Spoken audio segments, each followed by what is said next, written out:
이놈을 당장 포박하여라. 감히 대감어른을 역적이라 입에 올리다니. 잔치상이 차려진 고을 마당 한복판에서 10살 소년이 군중 앞에 무릎을 꿇었습니다. 소년의 어머니는 맨바닥에 이마를 찌으며 울부짖었고 구경하던 마을 사람들은 고개를 돌렸습니다. 평생 요망한 아이, 재수 없는 것이라 손가락질 받던 소년이 이번엔 정말 돌이킬 수 없는 말을 뱉어버린 것이었지요. 그런데 이 소년의 눈에는 대감의 얼굴 위로 아무도 볼 수 없는 것이 보이고 있었습니다. 구독과 좋아요를 눌러주시고 어디서 듣고 계신지 댓글에 남겨주세요. 그곳으로 사랑과 행복을 가득 담아 보내드리겠습니다. 자, 그럼 오늘도 감동적인 옛날 이야기 지금 바로 시작합니다. 옛날 조선 팔도 중에서도 경기 바깥쪽 외진 곳에 가야골이라는 작은 마을이 있었습니다. 산자락이 마을을 삼면에서 감싸고 있었고 앞으로는 개울이 흘렀지요. 봄이면 진달래가 붉게 물들고 여름이면 개울물 소리가 서늘하여 언뜻 보기엔 평화로운 곳이었습니다. 허나 그 해는 참으로 고달픈 시절이었지요. 흉년은 이태째 이어지고 있었고 백성들의 살림은 바닥을 드러낸 지 오래였습니다. 이 가야골의 별이라는 이름의 소년이 살고 있었습니다. 나이는 10살. 어머니와 단둘이 마을 변두리 허름한 초가에서 살아가고 있었지요. 아버지는 별이가 3살 되던 해에 병으로 세상을 떠났고 그 후로 어머니 혼자 남의 빨래를 받아다 삶고 이웃집 부엌일을 거들어가며 아들을 키워왔습니다. 별이는 겉보기엔 여리고 작은 아이였습니다. 또래보다 머리 하나쯤 작았고 팔다리도 가늘었지요. 그런데 눈만은 달랐습니다. 동그랗고 유독 크고 또렷한 눈이었는데 그 눈동자가 한 번도 흔들리는 법이 없었습니다. 어른들이 그 눈과 마주치면 이유 모를 불편함을 느끼며 시선을 먼저 피하곤 했지요. 별이에게는 태어날 때부터 남다른 것이 하나 있었습니다. 사람의 얼굴을 보면 그 사람의 본심과 숨긴 것이 형태와 빛으로 보이는 것이었습니다. 선한 사람 얼굴에서는 맑고 고른 빛이 났고 거짓을 품은 사람 얼굴에서는 탁하고 얼룩진 그림자가 일렁였지요. 욕심이 가득한 사람에게서는 누런 안개가 피어올랐고 억울함을 삼키고 있는 사람에게서는 파랗고 차가운 기운이 감돌았습니다. 세상에 이것이 얼마나 놀라운 눈입니까? 허나 별이에게 이 눈은 놀라움이 아니었습니다. 그저 불행의 시작이었을 뿐이지요. 별이가 처음 말문이 트이던 5살 무렵이었습니다. 어머니 손을 잡고 장터에 나갔다가 마주친 이웃집 노인의 얼굴에서 검은 기운이 짙게 피어오르는 것을 보았지요. 별이는 아무 생각 없이 손가락을 들어 그 노인을 가리키며 말했습니다. 저 할아버지 얼굴이 까매요. 오래 못 사실 것 같아요. 어머니가 화들짝 놀라 별이의 입을 틀어 막았지만 이미 늦었습니다. 그 노인은 열흘 뒤 급작스럽게 세상을 떠났고 마을 사람들은 별이를 수군거리기 시작했습니다. 처음에는 우연이려니 하고 넘겼지요. 그러나 그런 일이 2번, 3번, 10번 이어지자 사람들은 더 이상 우연이라 여길 수 없었습니다. 별이가 어떤 이의 얼굴을 유심히 바라보면 그것은 반드시 어떤 징조로 이어졌기 때문이었지요. 저 집 큰아들 얼굴에 사고 기운이 있어요. 저 아주머니 얼굴에서 거짓 냄새가 나요. 저 상인은 저울을 속이고 있어요. 아이는 그냥 보이는 것을 말했을 뿐이었습니다. 그러나 마을 사람들은 그 말이 맞을 때마다 더 깊이 별이를 두려워했지요. 요망한 것, 귀신 아이, 재수 없는 놈, 돌을 던지는 이들도 있었습니다. 지나치다 마주치면 재빨리 고개를 돌리는 이들도 있었지요. 아이들은 별이와 놀아주지 않았고 어른들은 별이 어머니를 볼 때마다 혀를 차며 수군댔습니다. 저런 아이를 낳은 집에 무슨 복이 오겠어. 그냥 산에 갖다 버리지 왜 키워. 별이 어머니는 그 말들을 들을 때마다 이를 악물고 눈물을 삼켰습니다. 그리고 밤마다 잠들기 전 별이의 머리를 쓰다듬으며 말하곤 했지요. 별이야. 남들이 뭐라 해도 너는 하늘이 주신 귀한 내 새끼다. 절대로 내 잘못이 아니란다. 그 말만이 별이를 버티게 해주었습니다. 그러나 어머니의 손길만으로 버티기엔 세상이 너무 매서웠지요. 별이가 8살이 되던 해였습니다. 마을에서 가장 덩치 크고 거친 청년 돌쇠가 장터 골목에서 별이의 앞을 막았습니다. 돌쇠는 20이 넘은 건장한 청년이었는데 손마디가 굵고 눈썹이 짙어서 처음 보는 이들이 절로 움츠러드는 인상이었지요. 야, 요망한 것. 내 눈이 날 보고 있지? 별이는 고개를 들어 돌쇠의 얼굴을 바라보았습니다. 그 순간 별이의 눈에 파랗고 차가운 기운이 돌쇠의 얼굴 전체를 휘감는 것이 보였습니다. 억울함이었습니다. 그것도 오랫동안 깊이 쌓인 억울함이었지요. 별이는 그것이 무엇인지 묻고 싶었습니다. 그러나 돌쇠는 별이가 입을 열기도 전에 멱살을 잡아들었습니다. 다시 한번 나 쳐다보면 두 눈 뽑아버린다. 알겠냐? 별이는 아무 말도 하지 않았습니다. 다만 돌쇠의 얼굴을 가만히 바라보았지요. 그 눈빛에 돌쇠는 왠지 모를 서늘함을 느끼며 별이를 거칠게 밀치고 가버렸습니다. 그날 밤 별이는 이불 속에서 혼자 생각했습니다. 돌쇠의 얼굴에서 본 그 억울함은 도대체 무엇이었을까요? 저렇게 힘세고 무서운 청년이 왜 저토록 파란 기운을 품고 사는 것일까요? 별이는 그 답을 알 수 없었습니다만 마음 한구석에 그것이 작은 가시처럼 박혀버렸지요. 그로부터 2해가 흘러 별이는 10살이 되었습니다. 어느 봄날 아침이었습니다.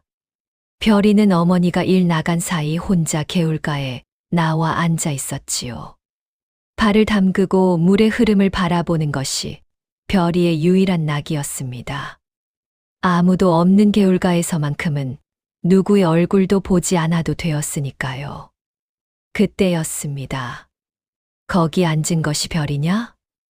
고개를 돌려보니 지팡이를 짚은 백발 노인이 개울가 둑 위에 서 있었습니다. 등이 굽고 체구가 쪼그라들었지만 눈빛만은 형형했지요. 마을 외곽에 홀로 사는 덕만 영감이었습니다. 별이는 본능적으로 그 얼굴을 살폈습니다. 놀랍게도 덕만 영감의 얼굴에서는 어떤 빛도 그림자도 보이지 않았습니다. 그냥 맑고 고요했지요. 별이가 살면서 그런 얼굴을 본 것은 단 2번이었습니다. 한 번은 어머니, 그리고 지금이었습니다. 덕만 영감은 둑에 천천히 내려와 별이 곁에 앉았습니다. 내 눈이 남다르다는 소문은 들었다. 별이는 대답하지 않았습니다.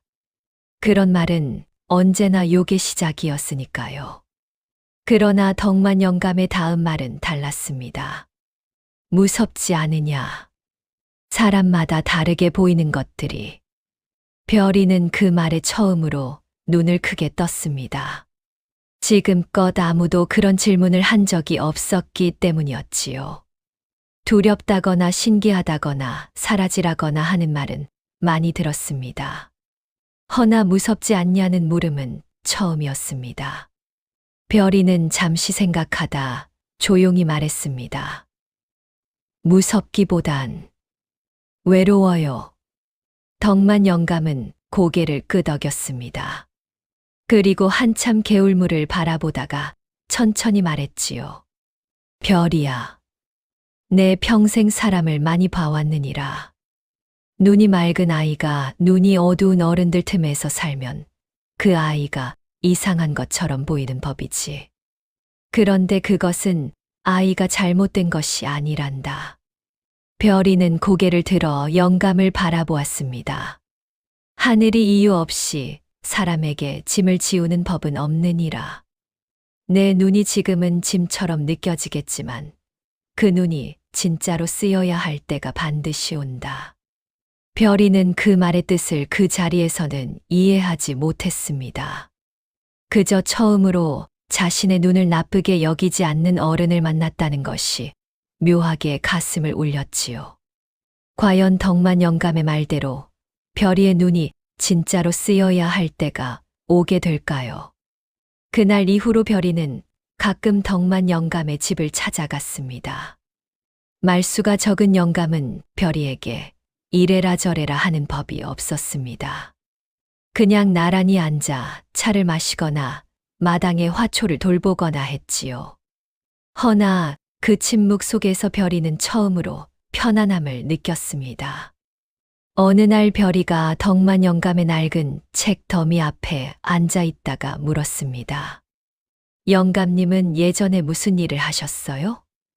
덕만 영감은 찻잔을 내려놓으며 잠시 먼 곳을 바라보았습니다.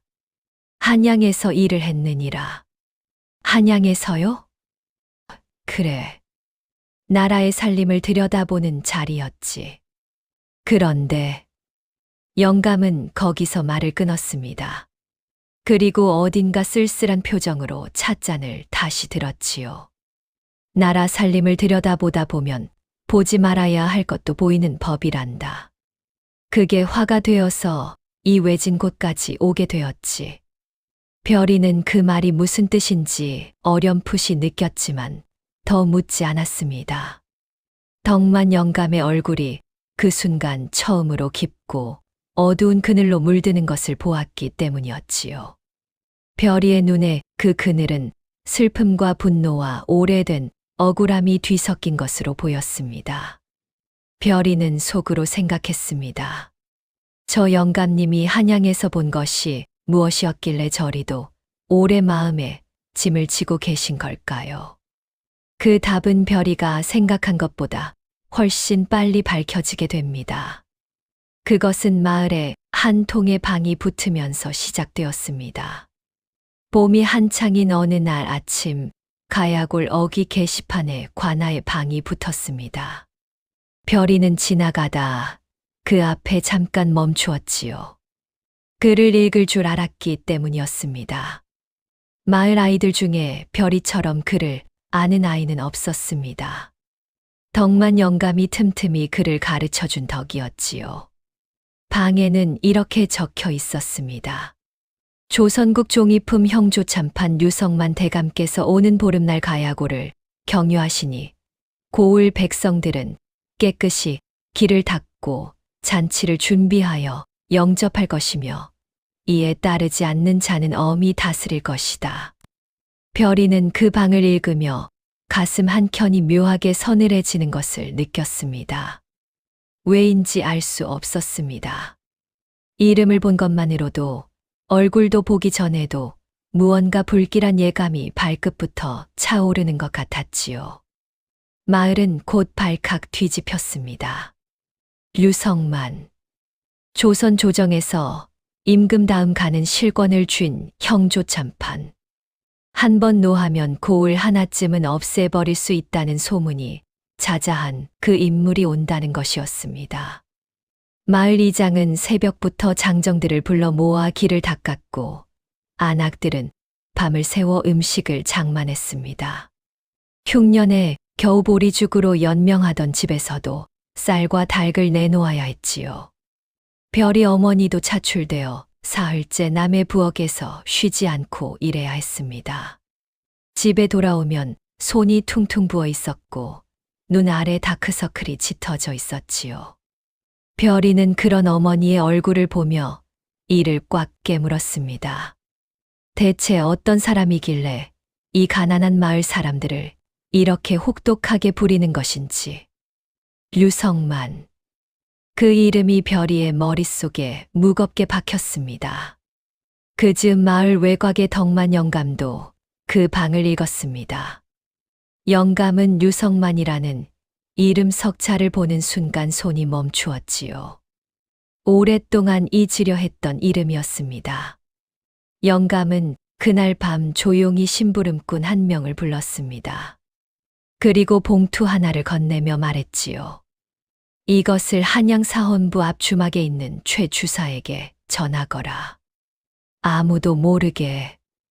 그 서찰 속에 무엇이 담겼는지 마을 사람 아무도 알지 못했습니다. 보름날이 다가왔습니다. 보름날 아침 가야골에는 이른 새벽부터 사람들이 웅성거리기 시작했습니다. 길 양편의 마을 사람들이 도열에 서고 아이들은 어른들 등 뒤에 숨어 몰래 고개를 내밀었지요. 별이는 어머니 곁에 서 있었습니다. 어머니는 별이의 손을 꼭 쥐며 낮은 목소리로 말했지요. 별이야, 오늘은 제발 아무 말도 하지 마라. 보이는 것이 있어도 입 밖에 내지 마라. 알겠지? 별이는 고개를 끄덕였습니다. 그러나 마음 한편에서는 이미 긴장이 단단하게 조여들고 있었지요. 유성만이 온다는 소식을 들은 날부터 이상하게도 잠을 이루기 어려웠습니다. 꿈속에서도 검붉은 기운이 피어오르는 얼굴이 흐릿하게 보였지요. 한 번도 본 적 없는 얼굴인데 그 기운만큼은 별이가 살면서 본 어떤 것보다 짙고 무거웠습니다. 저 멀리 길끝에서 먼지가 피어오르기 시작했습니다. 가마가 보였습니다. 그 앞뒤로 갑옷 입은 군사들이 도열하여 행진하고 있었지요. 마을 사람들은 일제히 허리를 굽혔습니다. 별이도 고개를 숙였습니다. 그런데 가마가 가까이 다가오는 순간 별이는 자기도 모르게 고개를 들고 말았습니다. 가마의 창 너머로 잠깐, 정말 잠깐 한 사람의 얼굴이 보였습니다. 별이의 눈이 멈추었습니다. 그 얼굴 위에 검붉은 기운이 피어오르고 있었습니다. 별이가 지금까지 살면서 본 어떤 얼굴에서도 느껴본 적 없는 무게였지요. 단순한 욕심이나 거짓과는 차원이 달랐습니다. 그것은 수많은 죽음의 냄새였고 숱한 사람을 짓밟은 흔적이었으며 지금 이 순간에도 멈추지 않고 흘러가는 피의 기운이었습니다. 별이의 손이 파르르 떨렸습니다. 가마가 마을 마당에 멈추었습니다. 마을 이장과 고을 수령이 굽신굽신 저를 올리며 맞이했지요. 가마 문이 열리고 유성만이 내려섰습니다. 넓은 이마에 눈꼬리가 처진 온화한 인상이었습니다. 웃음이 많아 첫인상이 좋았지요. 흰머리가 섞인 관복에 사내는 마을 사람들을 향해 인자하게 손을 들어 보이기까지 했습니다. 여러분 고생이 많소이다. 형편이 어려운 줄 알면서도 이렇게 맞이해 주니 이 류성만이 진심으로 고맙소. 마을 사람들이 일제히 탄성을 터뜨렸습니다. 소문과 달리 인자한 분이라느니 역시 큰 인물은 다르다느니 하는 소리가 여기저기서 흘러나왔지요. 별이만이 그 자리에 굳은 채 서 있었습니다. 눈을 들 수가 없었습니다. 류성만의 얼굴에서 뿜어져 나오는 검붉은 기운이 너무 강해서 정면으로 바라보기가 어려울 지경이었지요. 눈을 뜨고 있으면 현기증이 날 것 같았습니다. 그때 별이의 눈이 어딘가에 멈추었습니다. 류성만의 허리에 달린 배국 놀이개였습니다. 순백의 옥으로 만든 놀이개인데 허리에 찬 장식치고는 묘하게 무거워 보였지요. 그런데 그 놀이개를 보는 순간 별이의 머릿속에서 무언가가 빠르게 돌아가기 시작했습니다. 저 놀이개, 색이 너무 고르고 광이 살아있다. 옥 중에서도 최상품인 배곡인데 조선에서 배곡을 저렇게 공들여 세공할 수 있는 장인은 한양에서도 손에 꼽는다. 그런 물건을 달고 지방고울 행차에 나서는 자가 있다면 그것은 자신의 권력을 과시하기 위한 것이거나 아니면 그것이 단순한 장식이 아닌 어떤 역할을 하기 때문이다. 별이는 자신도 모르게 그 생각의 끝에서 멈추었습니다. 10살짜리 아이로서는 도저히 나올 수 없는 추론이었지요. 허나 별이의 눈과 머리는 이미 그 결론을 향해 달려가고 있었습니다. 저 놀이개 안에 무언가가 있다. 잔치가 시작되었습니다. 마당에 상이 차려지고 술과 음식이 나왔지요. 류성만은 상석에 앉아 고울 수령과 이야기를 나누었고 마을 사람들은 바닥에 앉아 음식을 먹었습니다. 별이는 어머니 곁에 앉아 있었지만 숟가락을 들 생각을 못하고 있었습니다. 눈이 자꾸만 류성만에게로 향했지요. 바로 그때였습니다. 류성만의 신복 강포교가 마당을 가로질러 걸어오다 그만 발이 걸려 비틀거렸습니다. 손에 들고 있던 서류 뭉치가 마당에 쏟아졌지요. 강포교는 황급히 서류를 주워 담았습니다. 그런데 별이는 그 순간 무심코 흘러나온 서류 한 장의 숫자들을 단번에 읽어버렸습니다. 가야골 세곡 수납 기록, 쌀 300석, 보리 200석. 별이는 그 숫자들이 이상하다는 것을 순간적으로 느꼈습니다. 이 마을이 2해째 흉년인데 쌀 300석이라니. 이 마을 전체를 다 털어도 나올 수 없는 양이었지요. 게다가 저 서류는 관아에 올라가는 공식 세곡 기록인데 실제로 가야골에서 거둔 것은 훨씬 적었습니다. 별이 어머니가 내놓은 것이 고작 보리 단말이었으니까요. 숫자가 부풀려져 있었습니다. 그 말은 누군가가 이 마을의 세금 기록을 거짓으로 작성하고 그 차액을 중간에서 빼돌리고 있다는 뜻이었습니다.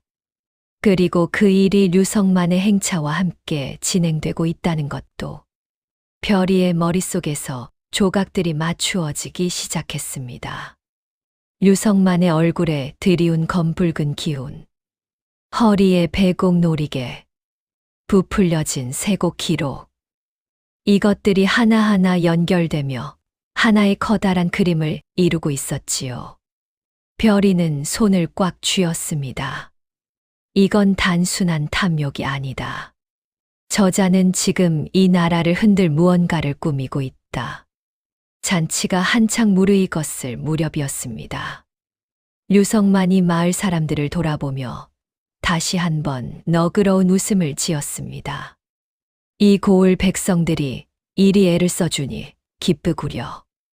혹시 어려운 점이 있으면 무엇이든 말해보시오.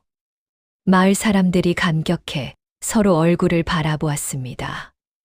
얼마나 인자하신 분이냐며 눈물을 찍는 이도 있었지요. 그 순간이었습니다. 별이가 자리에서 일어섰습니다. 어머니가 번개같이 팔을 잡았습니다. 별이야. 허나 이미 별이의 입이 열리고 있었습니다. 그 눈은 류성만의 얼굴을 정면으로 향하고 있었지요. 떨렸습니다. 온몸이 떨렸습니다. 그러나 눈동자만은 흔들리지 않았습니다. 저 대감이 역적입니다. 마당이 쥐 죽은 듯 고요해졌습니다. 처음엔 누구도 무슨 말인지 이해하지 못했습니다. 역적이라는 말이 공기 중에 떠다니다 천천히 사람들의 귀에 스며들었지요. 그 다음 순간 마당이 발칵 뒤집혔습니다. 이놈이 미쳤나? 어미도 없나? 저 아이 좀 막아. 요망한 귀신 아이가 또 헛소리를. 마을 사람들이 앞다투어 별이를 향해 소리를 질렀습니다. 어머니는 얼굴이 흙빛이 되어 별이를 끌어안으며 땅에 머리를 박았지요. 대감날이 이 아이가 어려서 철이 없어서 그렇습니다. 제발 너그럽게 보아주십시오. 류성만은 잠시 그 자리에 굳어 있었습니다. 그의 얼굴에서 인자한 웃음이 사라지는 데는 채 한 호흡도 걸리지 않았지요. 별이는 그 순간을 놓치지 않았습니다. 유성만의 눈동자가 단 한 번 흔들렸습니다. 두려움이었습니다. 두려움. 저 권력자의 얼굴에 순간적으로 스친 두려움. 별이는 그것을 보았습니다. 저자가 내 말을 헛소리로 흘려들을 수가 없는 것이다. 저자는 지금 이 어린 것이 진짜로 무언가를 알고 있다는 것을 두려워하고 있다. 유성만은 빠르게 표정을 바꾸었습니다. 다시 인자한 웃음을 지으며 부하를 불렀지요. 저 아이를 포박하여라. 대감 행차에 불경한 말을 뱉었으니 엄히 다스려야겠다. 그 서늘한 웃음 속에서 별이는 한 가지를 더 읽어냈습니다. 저 자는 나를 단순히 벌주려는 것이 아니다. 입을 막으려는 것이다. 군사들이 별이에게 다가왔습니다. 어머니의 비명이 마당을 가득 채웠지요. 마을 사람들은 뒷걸음치며 고개를 돌렸습니다. 아무도 나서지 않았습니다. 그 순간이었습니다. 잠깐, 쩌렁쩌렁한 목소리가 마당에 울려 퍼졌습니다. 사람들이 일제히 소리가 난 쪽을 바라보았습니다. 마당 한쪽에 지팡이를 짚은 낡은 두루마기에 노인이 서 있었지요. 덕만 영감이었습니다. 영감은 유성만을 향해 천천히 걸어가며 말했습니다. 아이 하나가 철없이 내뱉은 말에 군사를 보내신다니 이것이 조선의 대감 어른이 하실 일이옵니까? 유성만의 눈이 가늘어졌습니다. 그는 덕만 영감을 위아래로 훑어보았지요. 노인네, 저 아이 편이신가? 저는 그냥 마을의 늙은 훈장이옵니다. 다만 아이는 아이로 다루는 것이 마땅하지 않겠습니까? 두 사람이 팽팽하게 마주 섰습니다. 별이는 그 사이에서 덕만 영감의 얼굴을 바라보았습니다. 그 얼굴에서 처음으로 차갑고 날카로운 기운이 피어오르고 있었지요. 영감은 유성만을 알고 있었습니다. 그것이 분명했습니다. 유성만은 잠시 생각하는 듯 하더니 이내 웃음을 거두었습니다. 좋다. 아이는 어미에게 맡기겠다. 허나 이 마을을 떠나기 전에 저 아이를 관하로 데려오너라. 내가 직접 어디서 그런 망발을 배웠는지 물어볼 것이다. 유성만의 행차는 그렇게 마무리되었습니다. 그러나 아무도 이것이 끝이라고 생각하지 않았지요. 별이는 어머니 품에 안긴 채 마당 한켠에서 유성만의 등을 바라보았습니다. 군사들이 그를 에워싸며 이동하는 모습을 눈에 담았지요. 그 사이에서 강포교가 유성만에게 뭔가를 속삭이는 것이 보였습니다. 유성만이 고개를 한번 끄덕였지요. 별이는 입술을 꽉 물었습니다. 저 두 사람이 내 뒤를 캐러 올 것이다. 그것도 오늘 밤 안에. 어머니는 집으로 돌아오는 내내 별이의 손을 놓지 않았습니다. 초가 안에 들어서자마자 문을 걸어 잠그고 별이를 안고 눈물을 흘렸지요. 왜 그랬어? 왜 그랬냐고. 내가 제발 오늘만큼은 입을 다물라고 했잖아. 별이는 어머니의 등을 천천히 두드렸습니다. 어머니. 저는 보이는 것을 말했습니다. 그래도 그건 어머니. 저 대감의 얼굴에서 수많은 사람의 기운이 보였어요. 죽은 사람들의 기운이었어요. 어머니는 말문이 막혔습니다. 별이의 눈을 바라보았지요. 그 눈이 늘 그랬듯이 흔들리지 않고 있었습니다. 그게 정말이냐? 네. 그리고 저 대감 허리의 놀이개가 이상해요. 분명히 그 안에 뭔가 있어요. 어머니는 한참 아들의 얼굴을 바라보았습니다. 제 아이의 입에서 나오는 말이라고는 도저히 믿기 어려웠지요. 그때 밖에서 소리가 들렸습니다. 발소리였습니다. 여럿이었고 서두르고 있었지요. 별이와 어머니의 눈이 마주쳤습니다. 어머니, 도망가야 해요. 두 사람은 뒷문으로 빠져나왔습니다. 밤이었지요. 달도 구름에 가려 어두웠습니다. 어머니는 별이의 손을 잡고 서둘러 마을 골목을 빠져나갔습니다. 발소리를 죽이고 숨을 참으며 걸었지요. 등 뒤에서 군사들의 목소리가 들렸습니다. 저 집이다. 열어라. 문을 부수는 소리, 집안을 뒤지는 소리가 들렸습니다. 어머니는 별이를 끌고 더 빠르게 걸었지요. 발이 돌에 걸려 비틀거렸지만 멈추지 않았습니다. 어디로 가야 하느냐고요? 두 사람 모두 그것을 알고 있었습니다. 덕만 영감의 집이었습니다. 마을 외곽 작은 언덕 위 낡은 기와집. 두 사람이 숨 가쁘게 문을 두드리자 덕만 영감이 금방 문을 열었습니다. 마치 올 줄 알았다는 듯이 이미 등불을 켜고 기다리고 있었지요. 어서 들어오너라. 방 안에 들어서자 영감은 문을 이중으로 걸어 잠갔습니다. 그리고 별이를 마주 앉혀놓고 한참 그 얼굴을 들여다보았지요. 낮에 말한 것 정말로 보였느냐? 별이는 고개를 끄덕였습니다. 예. 그리고 저는 저 대감의 허리에 달린 배곡 놀이개가 이상하다고 생각합니다. 저 안에 문서가 들어있을 것 같습니다. 덕만 영감의 눈이 가늘어졌습니다. 왜 그렇게 생각하느냐? 놀이개가 너무 무거웠어요. 순배곡 놀이개는 그 크기에 저 무게가 나올 수 없어요. 속이 꽉 차 있거나 내부에 공간이 있는 것인데 장식이 목적이라면 속을 꽉 채울 이유가 없고 가벼울수록 좋거든요. 그런데 저 놀이개는 달 때마다 허리를 의식하는 듯이 왼손으로 한 번씩 확인했어요. 중요한 것을 지니고 있는 사람이 하는 버릇이에요. 덕만 영감이 한동안 아무 말도 하지 않았습니다. 별이 어머니도 입을 다물었지요. 방 안이 숨소리만 들릴 정도로 조용해졌습니다. 이윽고 덕만 영감이 천천히 입을 열었습니다. 별이야, 내 말이 맞다. 그 한마디가 별이의 가슴에 묘하게 무겁게 떨어졌습니다.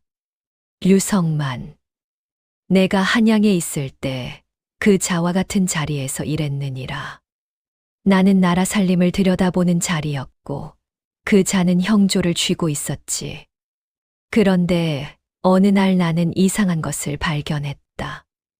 영감은 잠시 멈추었다가 계속했습니다. 팔도에서 걷어들인 세곡 기록이 조정에 올라오는 수치와 실제 창고에 쌓이는 양이 다른 것이었다. 처음엔 계산 착오려니 했지. 그러나 그것이 몇 해째 이어지고 있었고 그 차액이 어마어마했다. 나는 그 돈이 어디로 흘러가는지 추적했느니라. 별이의 눈이 빛났습니다. 그 돈이 류성만에게 갔나요? 그렇다. 류성만이 팔도 수령들을 통해 세곡을 부풀려 걷게 하고 그 차액을 모아왔던 것이다. 그런데 그 돈이 단순히 제 배를 채우는 데 쓰인 것이 아니었어. 그것은 어딘가로 계속 흘러들어가고 있었지. 어딘가요? 덕만 영감이 잠시 눈을 감았습니다. 영모 자금이었다. 그 말이 방 안에 서늘하게 울렸습니다. 어머니가 손으로 입을 막았지요. 나는 그 증거를 잡아 조정에 고하려 했다. 허나 류성만이 먼저 알았고 나는 하루아침에 불의한 관리로 몰려 낙향해야 했지. 그때 내가 가지고 온 것이 하나 있었다. 영감은 방 한쪽 벽에 붙어 있는 낡은 항아리를 가리켰습니다. 세곡 기록 사본이다. 팔도 12곳 고을에서 들어온 기록과 실제 수납 기록의 차이를 적어둔 문서지. 그것이 있으면 류성만의 죄를 증명할 수 있다. 허나 나 혼자 들고 조정에 가봐야 이미 권력을 쥔 저자가 막아버리면 그만이었지. 별이는 그 말을 들으며 머릿속에서 다시 빠르게 생각이 돌아갔습니다. 영감님이 가진 세곡 사본, 류성만의 노리개 속 문서. 이 두 가지가 합쳐지면 류성만을 잡을 수 있다. 그런데 노리개를 어떻게 가져올 것인가? 그때 밖에서 소리가 들렸습니다. 멀리서 마을을 뒤지는 군사들의 발소리였습니다. 덕만 영감이 낮은 목소리로 말했습니다. 오늘 밤은 여기 있어라. 내일 내가 생각을 정리해야겠다. 별이는 고개를 끄덕이며 어머니 곁에 붙어 앉았습니다. 그러나 잠이 올 리 없었습니다. 머릿속에서는 계속 생각이 돌아가고 있었지요. 류성만은 오늘 밤 자신들을 잡지 못하면 다음 수를 쓸 것이다. 그 다음 수는 무엇일까? 별이를 직접 잡으러 오는 것은 오히려 번거롭다. 그보다는 별이 주변에 있는 사람을 건드리는 것이 훨씬 효율적이다. 그 생각에 이르는 순간 별이는 등골이 서늘해졌습니다. 어머니, 아니면 돌쇠. 왜 갑자기 돌쇠가 떠올랐는지 별이 자신도 알 수 없었습니다. 그러나 돌쇠의 얼굴에서 보았던 파란 억울함이 다시금 눈앞에 생생하게 떠올랐지요.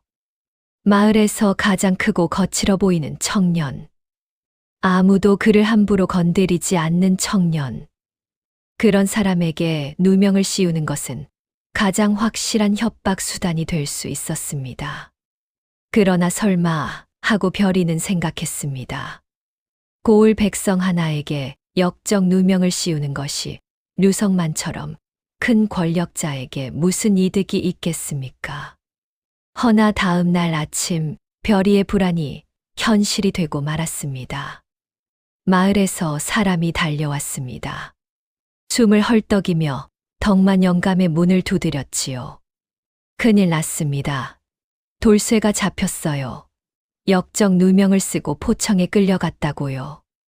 별이의 눈이 굳었습니다. 역시였습니다. 류성만은 별이의 말을 입막음하기 위해 마을에서 가장 만만한 청년을 택했던 것이었지요. 돌쇠를 역적 공모자로 몰아세우면 마을 전체가 두려움에 입을 닫을 것이고 동시에 별이가 함부로 나서지 못하게 되는 것이었습니다. 어머니가 별이의 손을 잡았습니다. 별이야, 이건 내가 어떻게 할 수 있는 일이 아니다. 돌쇠는 내가 아끼는 사람도 아니잖아. 그 말이 맞았습니다. 돌쇠는 별이를 괴롭혔습니다. 멱살을 잡았고 두 눈을 뽑겠다고 협박했지요. 마을에서 별이를 가장 무서워하고 가장 냉대했던 사람이기도 했습니다. 그런데 별이는 돌쇠의 얼굴을 떠올렸습니다. 그 얼굴에 가득했던 파랗고 차가운 기운, 억울함, 겹겹이 쌓인 억울함. 별이는 자리에서 일어섰습니다. 어머니, 저 돌쇠를 구해야 해요. 어머니의 얼굴이 굳었습니다.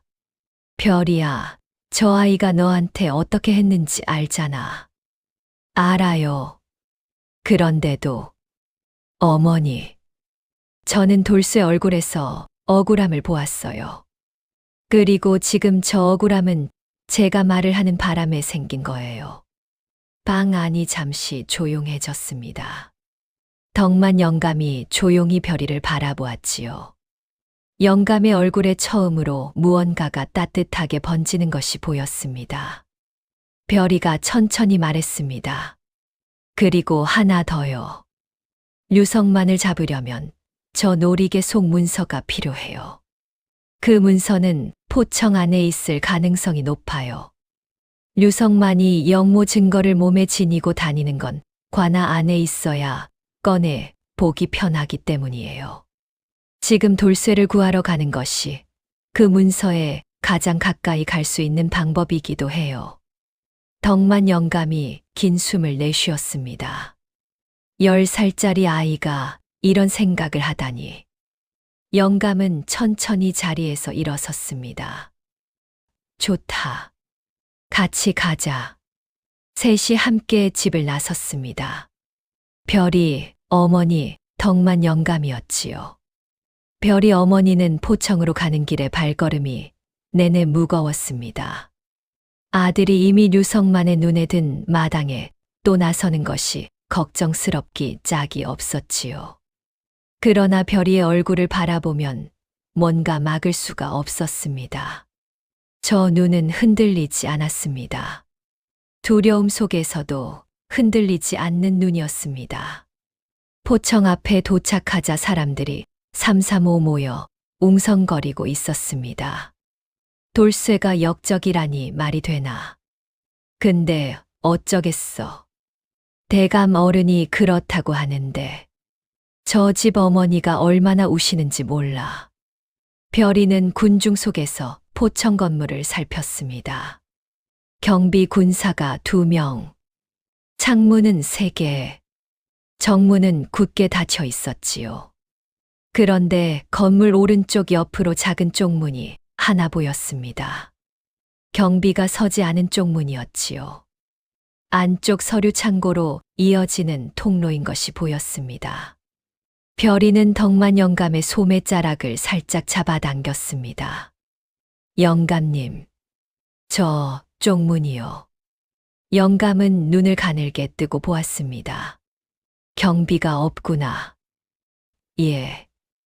그리고 류성만이 관아 안에 있다면 저 문을 통해 서류를 빼내거나 확인할 가능성이 있어요. 지금 저 안에 류성만이 있는지 먼저 알아야 해요. 덕만 영감이 주변을 살폈습니다. 마을 안악 1명이 포청담 너머로 음식을 들여보내려 군사와 이야기하고 있었지요. 내가 저 군사의 주의를 끄는 사이 내가 쪽문으로 들어가서 내부를 살피고 오너라. 절대 깊이 들어가지는 말고.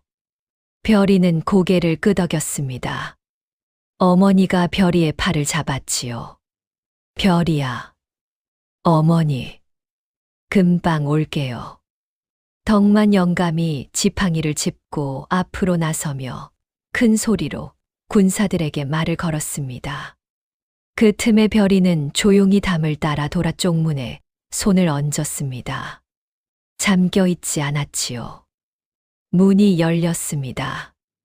안은 어두웠습니다. 서류 더미가 쌓인 방이었지요. 별이는 숨을 죽이고 안으로 들어섰습니다. 먼지의 냄새와 묵은 종이 냄새가 코를 찔렀습니다. 조심조심 걸음을 옮기며 안을 살폈지요. 그때 안쪽에서 목소리가 들렸습니다. 낮고 조용한 목소리였지만 별이의 귀에 선명하게 들렸습니다. 그 아이 아직도 못 잡았나? 류성만의 목소리였습니다. 예. 어젯밤에 집을 비운 것 같습니다. 마을 어딘가에 숨어 있는 것으로 보입니다. 찾아라. 그리고 마을 훈장 영감, 덕만인가 하는 자도 조심해라. 그 자는 예전에 한양에서 나와 같이 일했던 자다. 살아있는 줄 몰랐는데 이 마을에 있었구나. 그 자 손에 오래된 문서가 있을 수 있다. 어떻게 할까요? 유성만의 목소리가 차갑게 내려앉았습니다. 아이와 노인 둘 다 처리해라. 오늘 밤 안에. 별이는 그 자리에 굳어버렸습니다. 심장이 쿵 내려앉았습니다. 다리에 힘이 빠졌지요. 처리하라는 말의 뜻을 모를 리 없었습니다. 어린 별이도 그 말이 무엇을 뜻하는지만큼은 알았습니다. 나를 그리고 덕만 영감을 죽이려는 것이다. 별이는 간신히 정신을 추스르며 왔던 길로 되돌아갔습니다. 쪽문을 나와 어머니와 덕만 영감에게 달려가 보이는 대로 쏙닥거렸지요. 이야기를 들은 덕만 영감은 표정 하나 변하지 않았습니다. 예상했던 바다. 이제 선택해야 한다. 영감은 별이를 바라보았습니다. 도망가거나 싸우거나. 별이는 망설이지 않았습니다. 싸워야 해요. 그래야 돌쇠도 살고 다음에 또 다른 사람이 누명을 쓰는 일도 없어요. 덕만 영감이 긴 숨을 내쉬었습니다. 그리고 처음으로 별이에게 진심으로 웃어 보였지요. 그래. 그것이 내 눈이 쓰여야 할 때인지도 모르겠구나. 어머니는 결국 말을 잇지 못하고 별이를 꼭 끌어안았습니다. 뒤에서 아들의 등을 감싸 쥔 어머니의 손이 떨리고 있었지요. 별이는 어머니의 기운 소매에 손을 얹었습니다. 실이 풀어지지 않도록 어머니가 여러 번 꿰맨 흔적이 손끝에 느껴졌습니다. 괜찮다. 나는 할 수 있다. 셋은 포청 아플 소리 없이 빠져나왔습니다. 달도 없는 어둠 속에서 골목을 돌고 돌아 영감의 집으로 발걸음을 돌렸지요. 방 안에 들어서자마자 영감이 항아리를 꺼냈습니다. 그 속에서 묵은 문서 뭉치가 나왔습니다. 누렇게 바른 종이들이었습니다만 글씨는 선명했습니다. 이게 세곡 기록 사본이다. 팔도 고을 12곳에서 보고된 수치와 실제로 창고에 들어온 양의 차이를 적은 것이지. 여기 기록된 숫자들의 차액을 합산하면 어마어마한 금액이 된다. 별이는 그 문서를 건네받아 펼쳤습니다. 그리고 숫자들을 훑기 시작했지요. 세상에, 별이가 그 문서를 읽는데 걸린 시간은 채 1시경도 되지 않았습니다. 빼곡히 적힌 수십 줄의 숫자들을 훑고 나서 별이는 고개를 들었습니다. 영감님, 이 기록에서 한 가지 이상한 점이 있어요. 덕만 영감이 눈썹을 치켜 올렸습니다. 뭐가 이상하냐? 고을마다 차액이 다른데 차이가 나는 비율이 모두 일정해요. 정확히 3할이에요. 어느 고을은 많이 빼돌리고 어느 고을은 적게 빼돌리는 것이 아니라 모든 고을이 똑같이 3할을 빼돌렸다는 뜻이에요. 덕만 영감이 눈이 커졌습니다. 그것이 무슨 뜻이라는 거냐? 누군가 위에서 일률적으로 지시를 내린 거예요. 3할을 떼어 올려라. 그렇게 명령했다는 뜻이에요. 즉 흥적인 착복이 아니라 철저하게 계획된 수탈이에요. 그리고 별이는 문서 한 장을 들어 올렸습니다. 이 기록들 옆에 작게 적힌 표시들이 있어요. 작은 동그라미와 세모와 네모예요. 처음엔 그냥 낙서인 줄 알았는데 패턴이 있어요.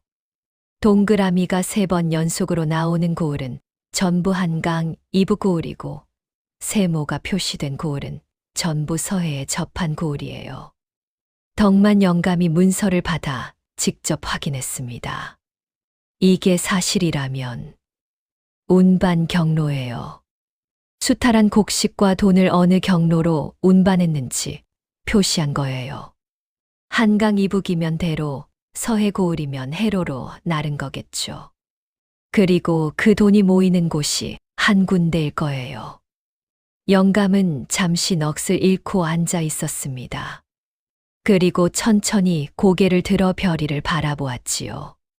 별이야. 나는 이 문서를 10년 가까이 들여다봤는데 그 표시들을 그냥 낙서로만 알고 있었다. 별이는 고개를 저었습니다. 저는 그냥 숫자가 좋아서요. 보이는 것들을 세다 보면 패턴이 눈에 들어와요. 어머니가 별이를 바라보며 눈시울을 붉혔습니다. 마을에서 귀신 아이, 요망한 것이라 불리던 아이였습니다. 그 아이가 지금 10살의 나이로 어른도 못 읽어낸 것을 읽어내고 있었습니다. 덕만 영감이 자리에서 일어나며 말했습니다. 좋다. 이 문서와 류성만의 놀이개 속 문서를 합치면 그를 잡을 수 있다. 문제는 그 놀이개를 어떻게 가져오느냐인데 별이는 잠시 생각했습니다. 유성만은 오늘 밤 우리를 잡으러 올 거예요. 그러면 우리가 먼저 움직여야 해요. 그를 관하로 불러낼 방법이 필요해요. 어떻게? 유성만이 가장 두려워하는 것이 무엇인지 생각해 봤어요. 그것은 자신의 비밀이 드러나는 것이에요. 그러면 그 비밀이 드러날 것 같다는 신호를 보내면 그가 직접 나타날 거예요. 덕만 영감이 지팡이를 내려치며 말했습니다. 그것도 맞는 말이다. 허나 그 신호가 무엇이어야 하느냐가 문제지. 별이는 천천히 고개를 들었습니다. 영감님이 한양 조정에 서찰을 보내는 거예요. 유성만이 그 내용을 먼저 알아채도록 일부러 세게 만들어야 해요. 그게 가능하겠느냐?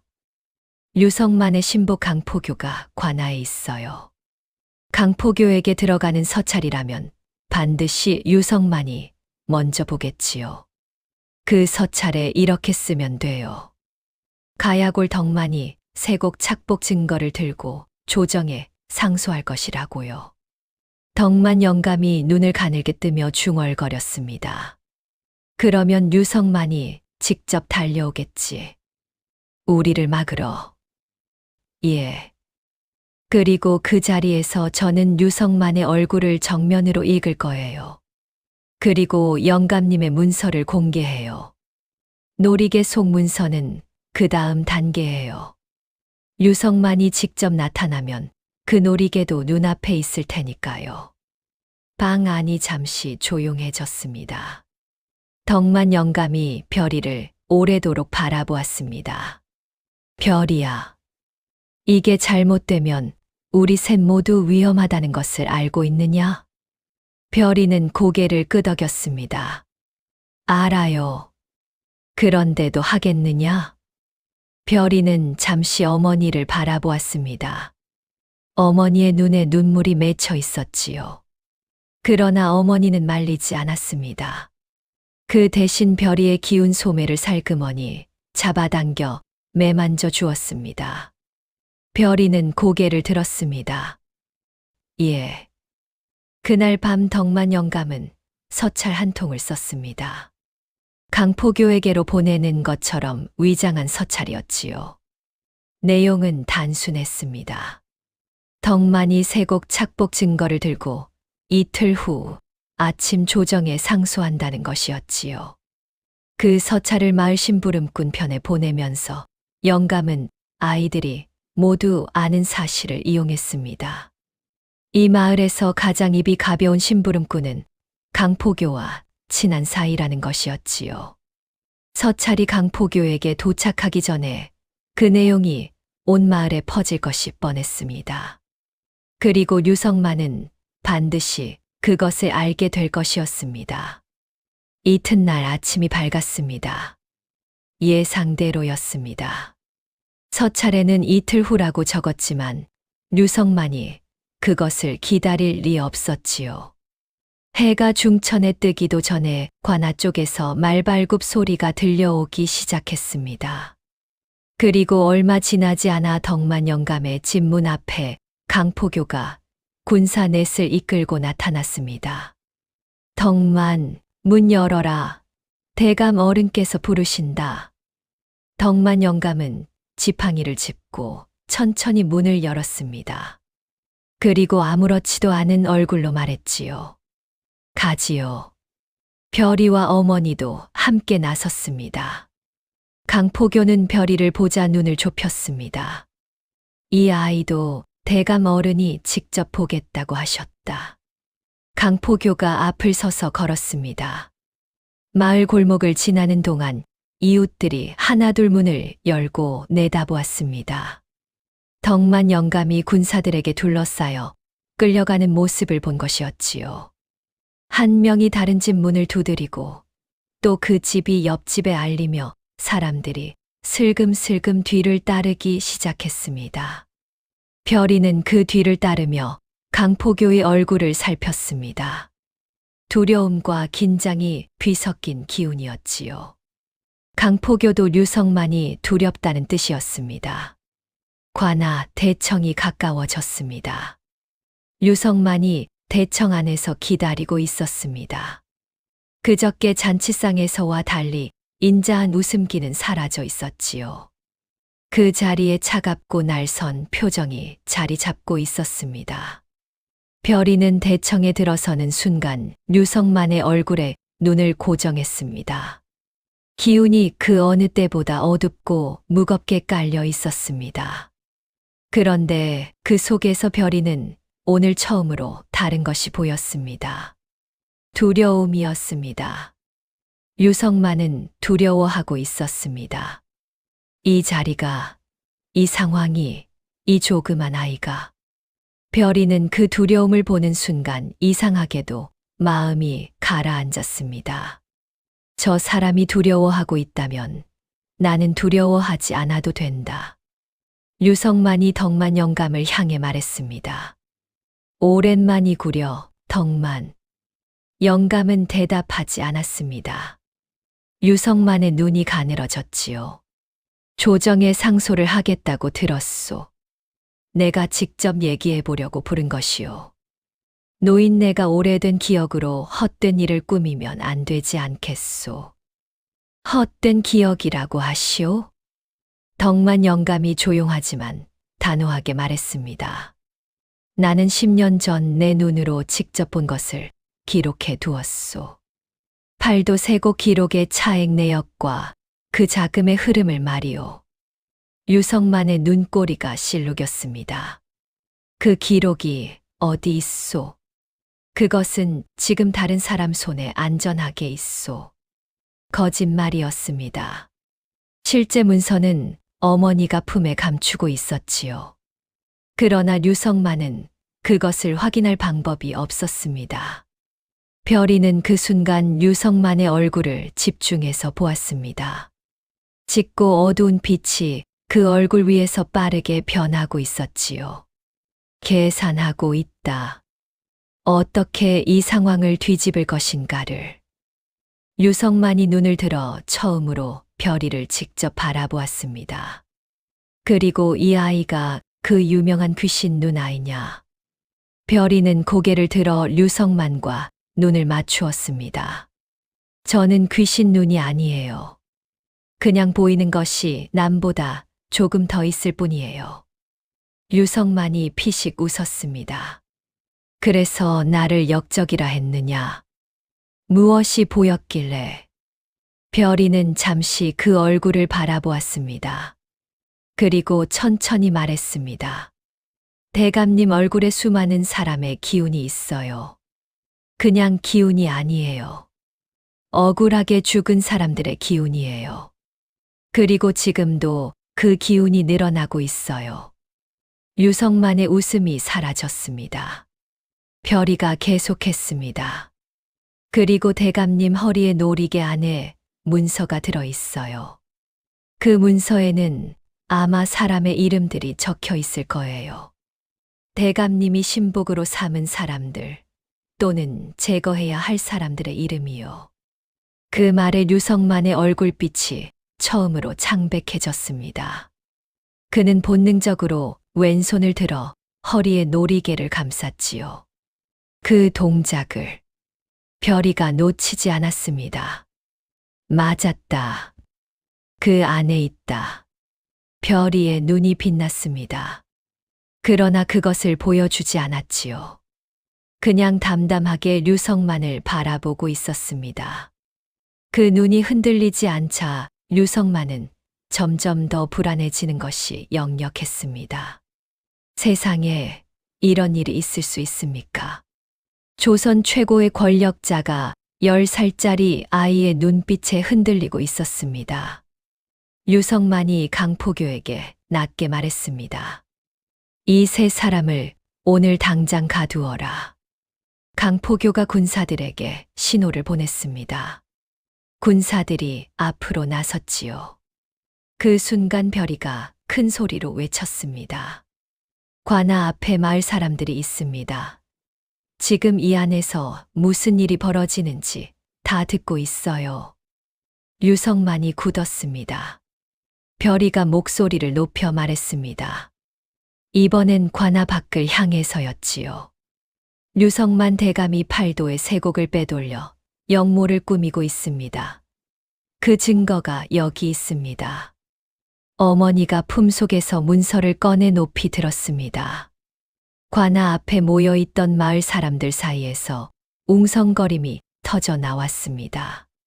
강포교가 어머니에게 달려들었지만 덕만 영감이 지팡이를 들어 막았지요. 유성만의 얼굴이 일그러졌습니다. 이놈들을. 그러나 이미 늦었습니다. 관아 안까지 들려오는 마을 사람들의 소리가 점점 커지고 있었습니다. 별이는 그 사이를 비집고 류성만 앞으로 나섰습니다. 그 눈이 류성만의 얼굴을 똑바로 바라보았지요. 대감님, 그 놀이개를 여기서 직접 여시겠습니까? 아니면 제가 말한 대로 그 안에 뭔가 들어있다는 것을 여기 있는 모든 사람이 보게 되는 것을 원하시나요? 류성만은 말이 없었습니다. 그 침묵이 이미 하나의 대답이었습니다. 별이는 그 자리에 선 채로 오래도록 류성만의 얼굴을 들여다보았습니다. 그 얼굴 위에 드리운 그늘이 요동치고 있었습니다. 그 속에서 이번엔 다른 빛이 보이기 시작했지요. 두려움이 아니었습니다. 무너짐이었습니다. 오래 쌓아온 것들이 한꺼번에 무너지기 직전의 그 빛이었지요. 아직 끝나지 않았습니다. 그러나 시작은 되었습니다. 관아 앞이 발칵 뒤집혔습니다. 관아 담 밖에서 아내 소리를 듣고 있던 마을 사람들이 삼삼오오 몰려들었지요. 덕만 영감이 끌려가는 것을 보고 하나둘 따라왔던 사람들이었습니다. 별이 어머니가 높이 든 문서를 사람들이 웅성거리며 바라보았습니다. 저게 뭐야? 세고 기록이라고? 우리 세금이 빼돌려진 거라고? 그러면 작년 흉년에도 세금이 그렇게 많이 나간 게 다 저 대감 때문이라는 거냐? 류성만은 그 소리들을 듣다가 결국 강포교에게 눈짓을 보냈습니다. 강포교는 앞으로 나서며 소리쳤지요. 다들 물러서시오. 이것은 나라의 기밀이 관련된 일이오. 마음대로 떠들었다가는 엄벌을 받을 것이오. 마을 사람들이 흠칫하며 뒤로 물러섰습니다. 그러나 웅성거림은 멈추지 않았습니다. 류성만은 그 사이 빠르게 생각을 굴렸습니다. 지금 이 자리에서 무력으로 세 사람을 제압하면 오히려 역효과가 난다는 것을 그는 알고 있었지요. 이미 마을 사람들이 문서를 목격했고 소문은 순식간에 퍼질 것이었습니다. 지금은 한 발 물러서서 조용히 수습해야 했습니다. 류성만이 다시 인자한 얼굴을 꺼내 들었습니다. 여러분, 잠깐 들으시오. 이 노인이 가지고 있는 문서는 오래된 오류가 있는 것으로 이미 수정된 기록이오. 오해가 있는 것 같으니 내가 직접 확인하고 해명하겠소. 마을 사람들이 동요하기 시작했습니다. 역시 대감이 억울한 것이 아닐까 하는 목소리도 나오기 시작했지요. 별이는 그 모습을 바라보며 입술을 꽉 물었습니다. 저 사람은 지금 군중을 다루고 있다. 부드러운 말로 의심을 흔드는 것이다. 이렇게 되면 마을 사람들은 유성만 편으로 기울 것이고 우리는 고립된다. 별이가 앞으로 나섰습니다. 대감님, 그러면 여기서 바로 놀이개를 열어서 안에 아무것도 없다는 것을 보여주시면 되지 않나요? 마을 사람들의 시선이 일제히 류성만의 허리로 향했습니다. 류성만이 굳었습니다. 어린아이가 어른 일에 함부로 끼어들지 말거라. 대감님이 직접 해명하신다고 하셨잖아요. 놀이개 속이 비어 있으면 제 말이 거짓이 되는 거예요. 간단한 일 아닌가요? 마을 사람들이 다시 웅성거렸습니다. 그것도 그렇네. 놀이개 하나 여는데 뭐가 어렵겠어. 열면 되잖아. 유성만의 눈이 가늘어졌습니다. 별이를 바라보는 그 눈 속에 냉랭한 것이 스쳤지요. 그러나 지금 이 자리에서 거부하면 스스로 의심을 사게 된다는 것도 알고 있었습니다. 유성만이 천천히 왼손을 들어 놀이개를 잡았습니다. 그 순간이었습니다. 대감 어른, 한양에서 전갈이 왔습니다. 군사 하나가 헐레벌떡 달려오며 외쳤습니다. 모두의 시선이 그쪽으로 쏠렸지요. 유성만은 기다렸다는 듯 놀이개에서 손을 떼었습니다. 한양에서, 예, 조정에서 급히 돌아오라는 전갈이 옵니다. 유성만은 군중을 한번 둘러보았습니다. 그리고 덕만 영감을 향해 말했지요. 오늘은 이만하겠소. 노인네, 나중에 다시 이야기합시다. 서늘한 미소였습니다. 그 말 속에 협박이 담겨 있었지요. 유성만의 행렬이 관할을 빠져나갔습니다. 마을 사람들이 그 뒤를 바라보며 다시 웅성거렸습니다. 별이는 멀어지는 행렬을 바라보며 이것이 끝이 아니라는 것을 알았습니다. 저자는 지금 한양으로 돌아가 더 강한 수단을 가져올 것이다. 그런데 별이가 예상하지 못한 일이 일어났습니다. 마을 사람들이 하나둘 별이에게 다가오기 시작한 것이었지요. 별이야, 오늘 일 잘했다. 그러게, 저 대감이 수상하긴 했어. 세금이 그렇게 빼돌려진 것이었다니. 별이는 그 말들을 들으며 이상한 기분이 들었습니다. 평생 손가락질을 받아온 아이였는데 이렇게 따뜻한 말을 듣는 것이 낯설었지요. 어머니는 옆에서 눈물을 훔쳤습니다. 그때 군중 속에서 한 사람이 나왔습니다. 돌쇠였습니다. 아직 포승줄을 묶인 채 군사들에게 이끌려 나왔지요.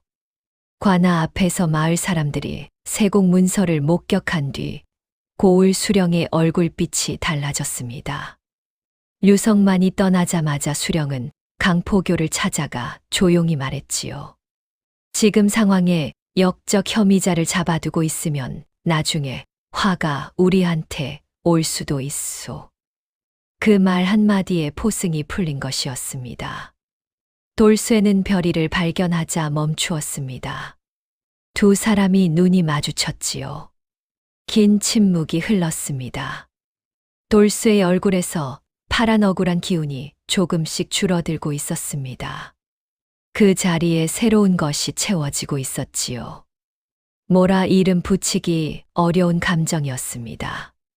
수치심 같기도 하고 감사함 같기도 한. 돌쇠가 입을 열었습니다. 야, 너. 별이가 조용히 말했습니다. 억울하셨죠? 돌쇠가 잠시 굳었습니다. 그리고 뜻밖에도 눈을 내리깔며 말했지요. 저는 그냥 보이는 것을 말했을 뿐이에요. 돌쇠는 그 말에 더 아무것도 하지 못했습니다. 마을 사람들이 돌쇠의 포승을 풀어주었고 돌쇠는 어머니에게로 걸어갔습니다. 돌쇠 어머니가 아들을 끌어안으며 엉엉 울었지요. 그 모습을 바라보며 마을 사람들도 눈물을 훔쳤습니다. 별이는 그 광경을 바라보다가 처음으로 가슴이 따뜻해지는 것을 느꼈습니다. 보이는 것을 말하는 것이 이런 일을 만들어낼 수 있다는 것을, 억울한 사람의 억울함을 덜어줄 수 있다는 것을. 그런데 그때였습니다. 덕만 영감이 별이 곁에 와 낮은 목소리로 말했지요. 별이야, 한 가지 물어봐야겠다. 예. 유성만이 한양으로 돌아간다는 게 진짜 한양 조정에서 부른 것이겠느냐, 아니면 저 자가 꾸민 것이겠느냐. 별이는 멀어지는 행렬의 먼지를 바라보았습니다. 생각이 빠르게 돌아갔지요. 전갈이 온 타이밍이 너무 절묘했습니다. 놀이개를 열어야 하는 순간에 딱 맞추어 전갈이 왔다는 것. 그것은 사전에 짜인 신호일 가능성이 높았습니다. 꿈인 거예요. 별이가 조용히 말했습니다. 저 자는 지금 한양으로 가는 것이 아니에요. 더 강한 수단을 가져오러 잠시 물러서는 거예요. 덕만 영감이 고개를 끄덕였습니다. 그렇다면 우리에게 남은 시간이 많지 않다. 별이도 알고 있었습니다. 오늘의 작은 승리가 마지막 승리가 아닌 것이었습니다. 류성만은 반드시 돌아올 것이고 그 다음에는 더 확실한 방법을 쓸 것이었지요. 별이는 어머니를 바라보았습니다. 어머니는 별이의 눈빛을 읽으며 말했습니다. 뭘 생각하는 거냐, 별이야. 별이는 잠시 말을 고르다가 천천히 말했습니다. 류성만이 돌아오기 전에 제가 먼저 놀이개를 가져와야 해요. 어머니의 얼굴이 굳었습니다. 그게 어떻게? 류성만이 아직 마을을 완전히 벗어나지 않았을 거예요. 지금 가면 따라잡을 수 있어요. 덕만 영감이 엄중하게 말했습니다. 별이야. 그것은 위험한 일이다. 알아요. 하지만 류성만이 한양에 가면 우리는 아무것도 할 수 없어요. 한양에 있는 사람들을 동원하면 저 문서도 소용없어질 수도 있어요. 세 사람이 서로의 얼굴을 바라보았습니다. 그때 뒤에서 굵은 목소리가 들렸습니다. 내가 같이 가지. 돌아보니 돌쇠가 서 있었습니다. 팔짱을 낀 채로 눈을 약간 내리깔고 어색하게 별이를 바라보고 있었지요. 나도 류성만한테 당했으니까. 마을 사람들 사이에서 술렁임이 일었습니다. 그리고 하나둘 앞으로 나서는 이들이 생겼지요. 세금을 빼앗긴 장정들이었습니다. 별이 혼자가 아니게 된 것이었지요. 별이는 돌쇠를 바라보았습니다. 돌쇠의 얼굴에서 파란 기운이 거의 사라져 있었습니다. 별이와 돌쇠 그리고 마을 장정 셋이 유성만의 행렬을 뒤따랐습니다. 덕만 영감과 어머니는 마을에 남아 문서를 지켰지요. 길은 마을 북쪽 고갯길로 이어졌습니다. 유성만의 행렬이 이미 앞서 올라가고 있었지요. 별이는 돌쇠 옆을 걸으며 말했습니다. 돌쇠 형, 놀이개를 가져오면 되는 거예요. 싸움을 하면 안 돼요. 돌쇠가 코를 훌쩍였습니다. 그럼 어떻게? 류성만이 놀이개를 직접 여는 상황을 만들어야 해요. 그가 스스로 그 안에 무엇이 있는지 꺼내게 해야 해요. 그게 어떻게 된다고? 별이는 잠시 생각했습니다. 고갯길을 오르며 발 빠르게 머리를 굴렸지요. 류성만이 가장 두려워하는 것은 놀이개 속문서가 세상에 드러나는 것이다. 그러면 역으로 그 문서가 이미 우리 손에 있는 것처럼 속이면 어떨까요? 류성만이 놀이개를 확인하러 멈추게 만들 수 있다면. 형, 저한테 종이랑 먹이 있어요? 갑자기 그건 왜? 마을 장정 한 명이 주머니를 뒤적이다 접힌 종이 한 장을 꺼냈습니다. 별이는 그것을 받아들고 돌쇠의 등을 책상 삼아 빠르게 무언가를 써 내려갔지요. 먹이 없어서 손가락에 침을 발랐었습니다. 글씨가 또렷하지 않았지만 내용은 분명했습니다. 놀이개 안의 명단을 확인했음. 한양 대사관에게 이미 전달했음. 거짓이었습니다. 그러나 류성만이 그 종이를 보는 순간 본능적으로 놀이개를 확인하려 들 것이 뻔했지요. 별이가 마을 장정에게 말했습니다. 아저씨, 저 앞에 류성만 행렬 길을 막아서 주세요. 길을 잃었다고 해도 좋고 수레가 고장났다고 해도 좋아요. 아무튼 잠깐만 세워주시면 돼요. 장정이 고개를 끄덕이고 앞으로 달려갔습니다. 나머지 장정들도 별이와 돌쇠를 따라 고갯길 옆 숲을 속에 몸을 낮추었지요. 얼마 지나지 않아 앞에서 소리가 들렸습니다. 거기 길 막지 마라. 죄송합니다.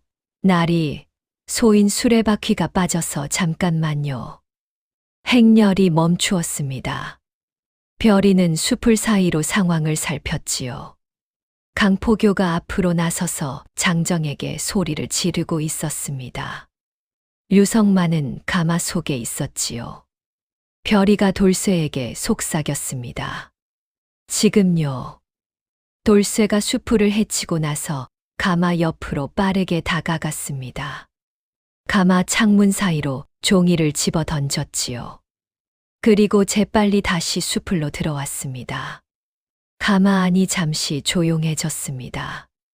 그 다음 순간이었습니다. 가마 문이 열리며 유성만이 얼굴을 내밀었습니다. 그 손이 허리에 놀이개를 잡았지요.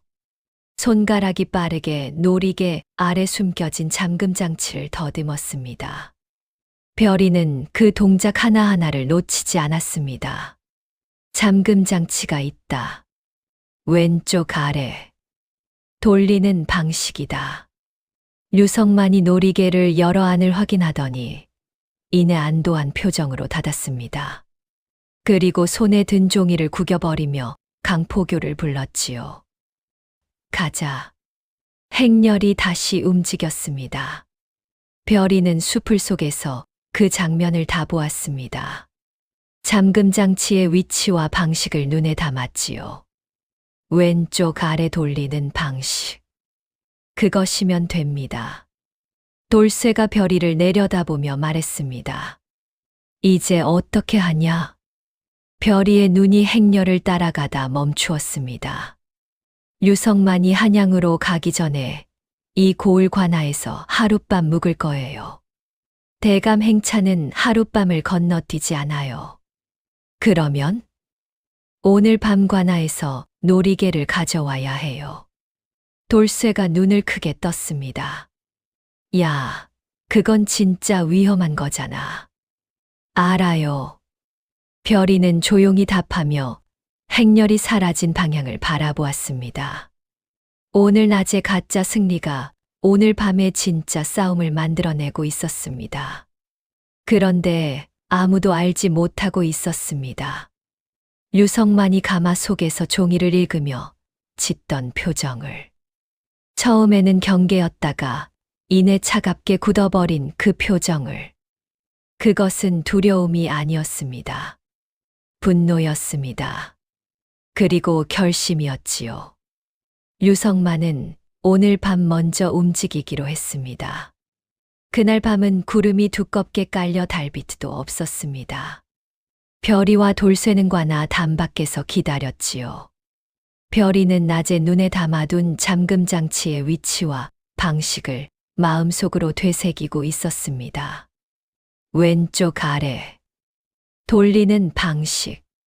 한 번 더 왼쪽 아래 돌리는 방식. 돌쇠가 손으로 담벼락을 짚으며 말했습니다. 내가 먼저 들어갈게. 경비 위치를 확인하고 나오마. 별이는 고개를 끄덕였습니다.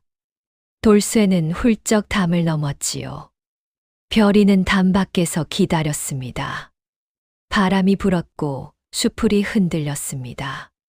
별이는 그 소리 속에서 숨을 고르며 생각했습니다. 유성만이 자는 방은 어디일까?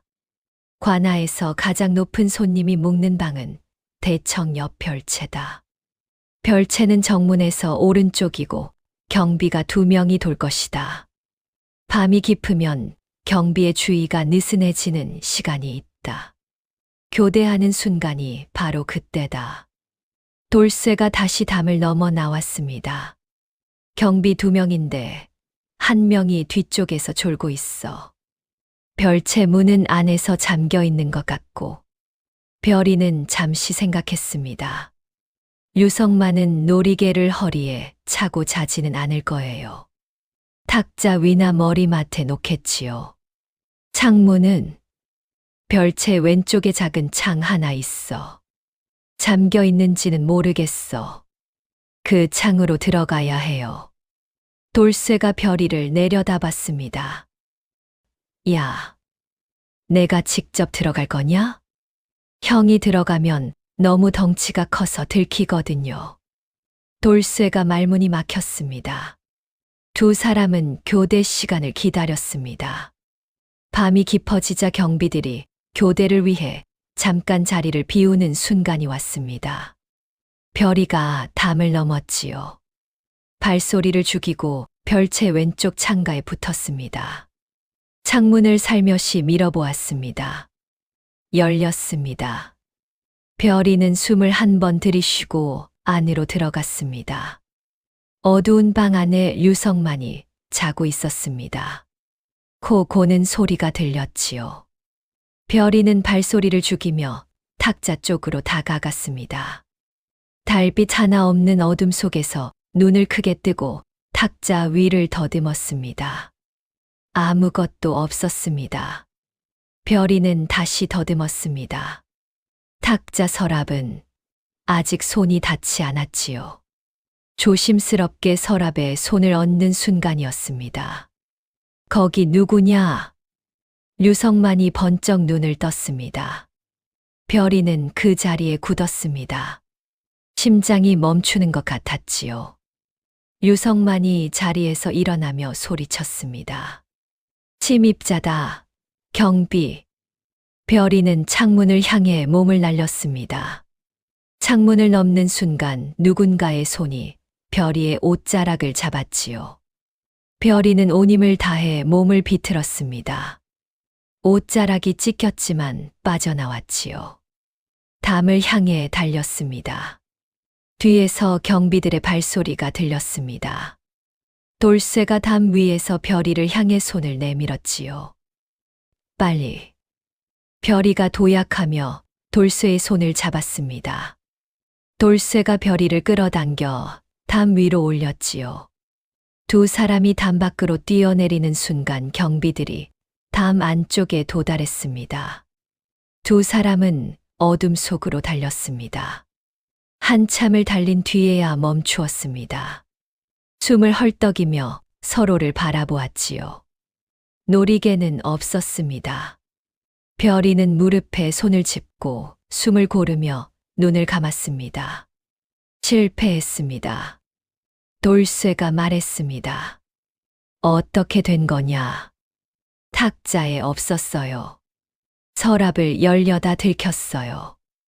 그럼 이제 어쩌냐? 별이는 눈을 떴습니다. 머릿속에서 생각이 굴러갔습니다.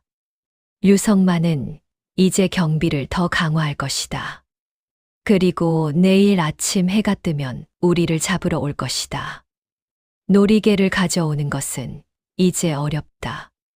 그러면 다른 방법이 있는가? 별이는 생각을 거듭했지만 답이 보이지 않았습니다. 그날 밤 덕만 영감의 집으로 돌아온 별이는 어머니의 품에 안겼습니다. 처음으로 눈물이 났지요. 억울하거나 서러워서가 아니었습니다. 이 싸움이 너무 크다는 것이 실감났기 때문이었습니다. 어머니, 저 실패했어요. 괜찮다. 괜찮아. 어머니는 별이의 등을 두드렸습니다. 기운 소매가 별이의 볼에 닿았지요. 여러 번 꿰매어진 그 소매가 오늘따라 유독 거칠게 느껴졌습니다. 얼마나 많이 꿰맨 걸까요? 이 소매를 꿰맬 때마다 어머니는 무슨 생각을 했을까요? 별이는 그 소매를 손으로 꼭 쥐었습니다. 그때 덕만 영감이 방 한쪽에서 조용히 말했습니다. 별이야, 내가 한 가지 숨겨두었던 것이 있다. 모두의 시선이 영감에게로 향했습니다. 오래전 한양을 떠날 때 나는 문서 사본 외에 하나를 더 가져왔다. 유성만의 서찰 하나인데 그 서찰에는 영모에 가담한 다른 관리들의 이름이 적혀 있다. 그것을 지금까지 쓰지 않은 것은 그 서찰 속 이름들이 지금도 조정에 있는 자들이기 때문이었지. 별이가 눈을 들었습니다. 그 서찰이 지금도 있어요? 있다. 그런데 그것만으로는 부족하다. 서찰의 필체가 류성만 것이라는 것을 증명해야 하는데 이 고을에서 그것을 확인해 줄 사람이 없다. 별이는 생각했습니다. 필체를 증명할 사람, 류성만과 오래 같이 일했던 사람, 그 사람이 증인이 될 수 있다. 영감님이 증인이 되시면 돼요. 나는 이미 류성만의 원수로 찍혀 있다. 내 증언은 개인적 원한으로 치부될 것이다. 별이는 다시 막혔습니다. 그때 밖에서 발소리가 들렸습니다. 급하고 빠른 발소리였지요. 돌쇠가 문을 열었습니다. 마을 사람이 헐레벌떡 달려오고 있었습니다. 큰일 났어요. 류성만이 마을 사람 10명을 잡아다 역적 공모자로 엮겠다고 했어요. 내일 아침까지 별이랑 영감을 내놓지 않으면 마을 전체를 역적 마을로 고하겠다고. 방 안이 얼어붙었습니다. 류성만의 역습이었습니다. 별이를 잡지 못하면 마을 전체를 인질로 잡겠다는 것이었지요. 그것은 가장 잔인하고 가장 확실한 수단이었습니다. 마을 사람들이 살려면 별이와 영감을 내놓아야 하고 별이와 영감이 잡히면 류성만의 죄는 영영 묻혀버리는 것이었지요. 별이의 어머니가 손을 꽉 쥐며 말했습니다. 별이야, 이건 내가 감당할 수 없는 일이야. 우리 그냥 도망가자. 이 마을을 떠나자. 별이는 대답하지 않았습니다. 창밖으로 마을의 불빛들이 보였습니다. 저 불빛 속에 사람들이 있었지요. 오늘 낮에 처음으로 별이에게 잘했다고 말해준 사람들이었습니다. 돌쇠를 끌어안고 울었던 돌쇠 어머니였습니다. 별이는 그 불빛을 바라보며 생각했습니다. 내가 도망가면 저 사람들이 죽는다. 그러면 나는 도망갈 수 없다. 그런데 그 다음 생각이 별이를 짓눌렀습니다. 내가 잡히면 류성만의 죄가 묻힌다. 그러면 또 다른 마을에서 또 다른 사람들이 수탈당한다. 그러면 나는 잡힐 수도 없다. 도망갈 수도 없고 잡힐 수도 없었습니다. 별이는 그 자리에 앉아 무릎을 끌어안았습니다. 처음으로 어쩔 줄 모르는 기분이 들었지요. 평생 보이는 것들을 읽어내며 살아왔지만 지금 이 상황은 보이는 것만으로는 풀 수가 없었습니다. 덕만 영감이 방 한쪽에서 눈을 감은 채 앉아 있었습니다. 지팡이를 두 손으로 쥐고 깊이 생각에 잠긴 표정이었지요. 돌쇠는 별이 옆에 쭈그리고 앉아 아무 말도 하지 않았습니다. 어머니는 별이의 손을 잡고 있었습니다. 밤이 깊어갔습니다. 그리고 아무도 잠들지 못했지요. 새벽이 되어 하늘이 희뿌옇게 밝아오기 시작할 무렵이었습니다. 덕만 영감이 눈을 떴습니다. 그리고 천천히 입을 열었지요. 별이야. 별이가 고개를 들었습니다. 놀이개가 없어도 되는 방법이 있다. 별이의 눈이 커졌습니다. 어떻게요? 류성만이 스스로 놀이개를 여는 상황을 만드는 것이다. 그것도 사람들이 다 보는 앞에서. 그게 가능해요? 영감은 천천히 고개를 끄덕였습니다. 가능하다. 허나 위험하다. 그리고 류성만이 저 놀이개를 직접 열게 하려면 한 가지가 더 필요하다. 그것은 증인이다. 류성만의 놀이개 속에 무엇이 있는지를 이미 알고 있는 사람이 공개적으로 말해 주어야 한다. 그 증인이 누구예요? 덕만 영감이 별이를 바라보았습니다. 나다. 나는 한양에 있을 때 류성만의 놀이개 속 문서를 직접 본 적이 있다. 그것이 무엇인지 알고 있다. 별이가 눈을 크게 떴습니다. 그러면 진작에 말씀하셨으면. 아까 내가 증인이 될 수 없다고 한 것은 서찰의 필체를 증명하는 일이었느니라. 그것은 원한 있는 노인의 말로 치부될 수 있지. 그러나 이것은 다르다. 저 놀이개 속에 무엇이 들었는지를 직접 눈으로 본 사람은 이 조선 팔도에 나 하나뿐이다. 그리고 유성만도 그 사실을 알고 있지. 별이가 눈빛을 빛내며 물었습니다. 그러면 유성만이 오히려 더 조여드는 것이겠네요. 제가 안다는 것을 알면서도 부정할 수 없으니까요. 영감이 고개를 끄덕였습니다. 말한다고 믿어주겠느냐? 증거도 없이 원한 있는 노인의 말을. 그러나 세곡 기록 사본과 별이 내 눈이 함께한다면 이야기가 달라지지.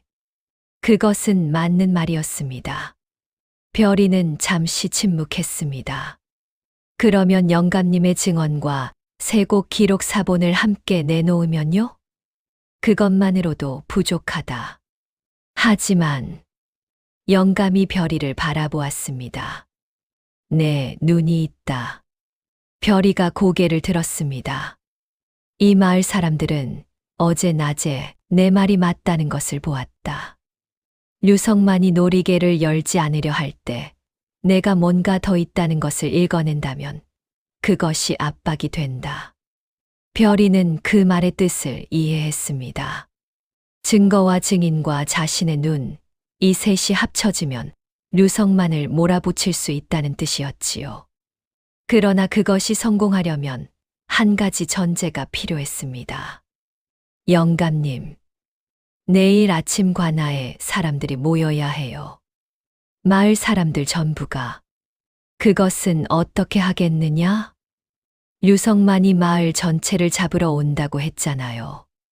그러면 마을 사람들은 내일 아침 관아로 몰려올 거예요. 두려움 때문에요.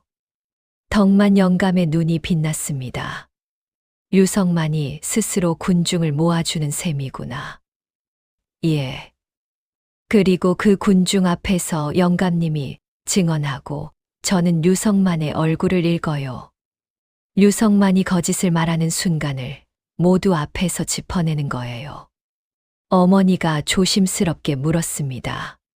별이야, 그게 정말로 통하겠느냐? 별이는 잠시 창밖을 바라보았습니다. 하늘이 붉게 물들고 있었습니다. 통하게 만들어야 해요. 돌쇠가 주먹을 쥐며 말했습니다. 내가 마을 사람들한테 알릴게. 내일 아침 다들 관아 앞에 모이게. 별이가 돌쇠를 바라보았습니다. 그 얼굴에서 억울한 기운은 사라지고 없었습니다. 대신 단단하고 밝은 것이 채워져 있었지요. 고마워요, 형. 돌쇠가 어색하게 고개를 돌렸습니다. 고맙다는 말은 다 끝나고 해라. 덕만 영감이 조용히 일어나 항아리에 손을 넣었습니다. 잠시 후 낡은 천에 쌓인 서찰을 꺼내 별이 어머니에게 건넸지요. 이것도 품에 넣고 다니시오. 내일 아침 세곡 기록과 함께 꺼내 드시오. 어머니가 두 손으로 받아 품속 깊이 감추었습니다. 방 안이 조용해졌습니다. 별이는 눈을 감았습니다. 내일 아침이 오면 모든 것이 결판날 것이었지요. 성공하면 유성만이 무너집니다. 실패하면 마을 전체가 위험해집니다. 별이는 손으로 어머니의 기운 소매를 찾아 쥐었습니다. 그 거칠고 여러 번 꿰맨 소매가 손 안에 잡혔지요. 괜찮다. 나는 할 수 있다. 내 눈이 맞다면 유성만의 얼굴이 거짓말을 할 때 그것을 내가 읽어낼 수 있다면 오늘 아침 모든 것이 달라질 것이다. 별이는 그렇게 마음을 다잡으며 새벽을 맞았습니다. 이윽고 날이 밝았습니다. 해가 채 떠오르기도 전에 가야골 관아 앞에 사람들이 모이기 시작했지요. 처음에는 하나둘이었습니다. 그러나 소문이 빠르게 번지면서 마을 사람 거의 전부가 나왔습니다. 두려움 때문에 온 이도 있었고 궁금함 때문에 온 이도 있었지요. 그리고 돌쇠가 밤새 집집마다 두드려 부른 덕에 알고 온 이들도 있었습니다. 별이는 덕만 영감, 어머니, 돌쇠와 함께 군중 속에 섞여 있었습니다. 관아, 대청에서 유성만이 나왔습니다. 간밤에 잠을 설쳤는지 눈 아래가 거뭇했지요. 그러나 표정은 여전히 단단하게 굳어 있었습니다. 강포교가 그 뒤를 따랐고 군사 6이 대청 앞에 도열했습니다. 유성만이 군중을 둘러보다 별이를 발견했습니다. 그의 눈이 잠깐 멈추었지요. 별이도 그 눈을 바라보았습니다. 어두운 기운이 여전히 그 얼굴을 감싸고 있었습니다. 그러나 오늘은 그 속에서 어제와 다른 것이 보였습니다. 조급함이었습니다. 유성만도 이 상황이 마음처럼 되지 않는다는 것을 알고 있었지요. 유성만이 군중을 향해 말했습니다. 어제 내가 말했소. 오늘 아침까지 저 아이와 노인을 내놓지 않으면 이 마을 사람 10명을 역적 공모자로 잡아가겠다고. 마을 사람들이 술렁였습니다. 별이는 그 술렁임 속에서 사람들의 얼굴을 빠르게 읽었지요. 두려움, 분노, 그리고 망설임. 저 사람들이 지금 이쪽으로 기울 수도 있고 저쪽으로 기울 수도 있다. 지금이 결정적인 순간이다. 별이가 앞으로 나섰습니다. 제가 여기 있습니다. 유성만의 눈이 가늘어졌습니다.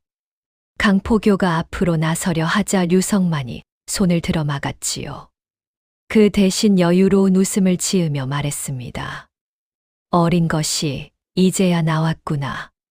그래서 항복하러 온 것이냐? 항복이 아니에요. 별이가 말했습니다.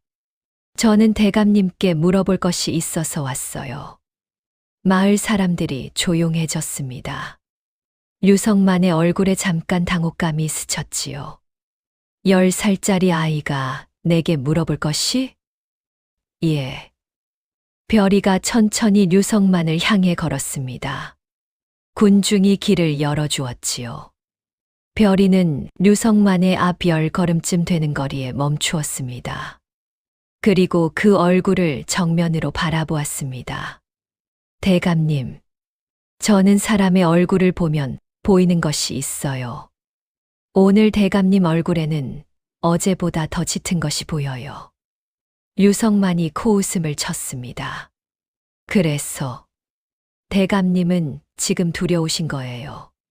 저 같은 10살짜리 아이가 두려우신 거예요. 왜 그런지 아세요? 어린 것이 감히 제가 아는 것이 있기 때문이에요. 별이는 그 자리에서 유성만을 향해 또렷하게 말했습니다. 대감님이 10년 동안 팔도에서 빼돌린 쇠곡의 총량이 쌀로 환산하면 5만 석이 넘어요. 그 돈이 모인 경로는 한강 이북수로와 서해 해로였고 최종 목적지는 이 나라를 뒤엎으려는 자들의 손이었어요. 마을 사람들이 웅성거렸습니다. 그리고 그 증거가 대감님 허리의 노리개 안에 있어요. 유성만의 얼굴이 굳었습니다. 그러나 그는 웃음을 거두지 않았지요. 쓸데없는 소리를. 이 아이가 무슨 증거가 있다고. 덕만 영감이 군중 속에서 앞으로 나왔습니다.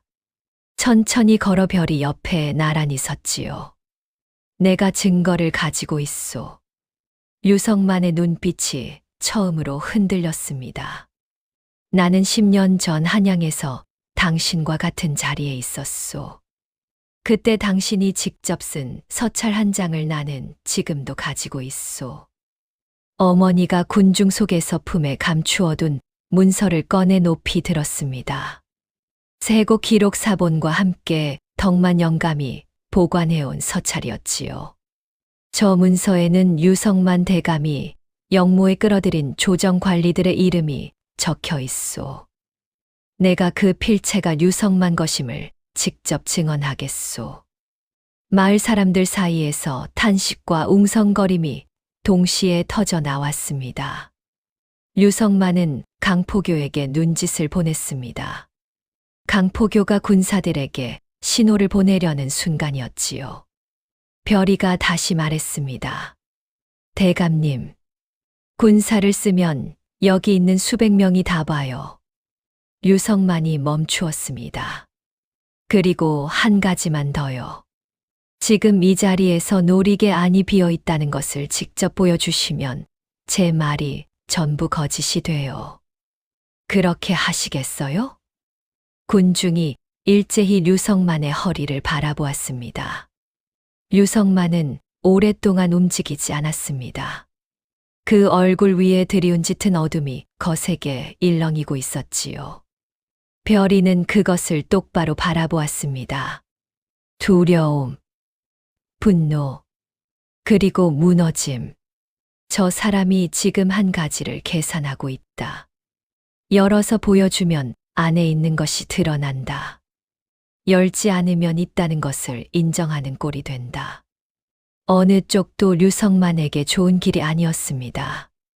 류성만이 천천히 입을 열었습니다. 이것은 나라 기밀이 담긴 물건이오. 아무 앞에서나 열 수 없소. 그 말이 끝나기가 무섭게 군중 속에서 누군가 외쳤습니다. 열 수 없다는 게 인정한 거 아니냐? 안에 뭔가 있다는 거잖아. 저 대감이 진짜 역적 아니야. 그것이 시작이었습니다. 군중이 들끓었습니다. 류성만이 강포교에게 고함을 질렀지요. 다 잡아라. 군사들이 앞으로 나섰습니다. 그러나 이미 수백 명의 마을 사람들이 움직이고 있었습니다. 돌쇠가 앞으로 나서며 군사 하나의 앞을 막았지요. 이 마을 사람한테 손대지 마라. 혼란 속에서 별이는 한 발짝도 물러서지 않았습니다. 류성만의 얼굴만을 바라보았지요. 류성만이 별이를 향해 다가오다 멈추었습니다. 그 눈 속에 무언가가 흔들렸습니다. 그 순간이었습니다.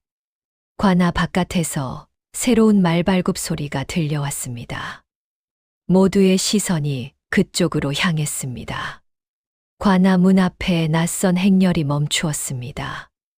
깃발이 보였지요. 그 깃발에 새겨진 문양을 본 강포교의 얼굴이 창백해졌습니다. 암행어사였습니다. 말에서 내린 사내가 마패를 높이 들었습니다. 암행어사 출도요. 그 소리가 관아 마당을 가득 채웠습니다. 군사들이 일제히 멈추었지요. 류성만의 얼굴이 낯빛으로 변했습니다. 암행어사가 류성만을 향해 말했습니다. 류성만 대감, 조정으로부터 받은 명이요. 팔도 세곡 착복 혐의와 영모 자금 공여 혐의로 지금 즉시 포박될 것이요. 그것이었습니다. 덕만 영감이 이미 한 발 앞서 움직이고 있었습니다. 류성만의 행차 소식이 담긴 방이 마을에 붙던 날 밤, 영감은 이미 한양의 사헌부 사람에게 서찰을 보냈던 것이었지요.